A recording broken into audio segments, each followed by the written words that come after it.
Botswana will be heading to elections later this year. Today we are going to speak to the opposition leader to get a sense of state of readiness for this coming elections in Botswana. Good afternoon, sir. Briefly tell us your party. Are you ready for elections? Have you been campaigning? Yes, we are ready. The campaign is on. It will continue until the day before the elections as the law requires. And the elections we expect will be held last week of October. And so we are ready. We are preparing ourselves even more. So what we will do in the coming days is to scale up our campaign and continue to reach out to even the most far-flung places in the country. So we are ready. In terms of state of readiness of the Electoral Commission in that country, the body that is supposed to ensure that elections are free and fair, are you happy with processes?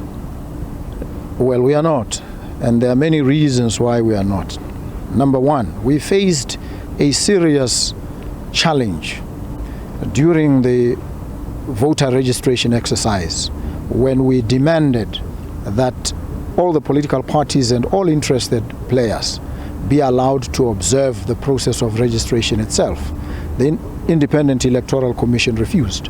We went to court to challenge, and we were saying the law does not prohibit, but the democratic ethic impels that we be allowed to observe. The courts took the view that we couldn't observe the registration process itself. That's the first problem. The second is that the so-called Independent Electoral Commission has refused to provide us with an electronic version of the voters' roll to enable us to undertake an extensive and thorough examination of the voters' roll, preferring to give us hard copies.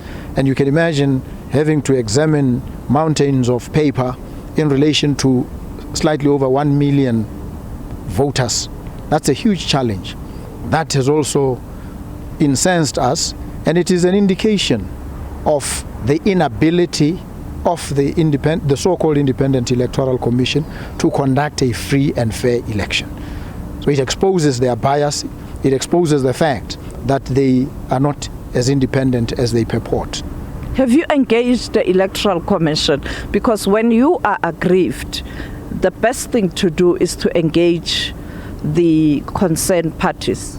We have consistently engaged them. We've written letters to them. They are impervious to anything that is remotely pushing towards free and fair elections. So they are intransigent. They are unwilling to cooperate and render free and fair elections. With this challenge now, what are the options for the opposition party? Well, we deploy many options. The first is obviously to engage in acquiring some technological interventions that enable us to take the hard copies and to convert them into electronic data that we can then deal with and process as effectively as we would want. But that slows us down, and it marks us in costs that are necessary. The other thing, we've been training our people across the country. We call them Madibela Topo, defenders of the vote.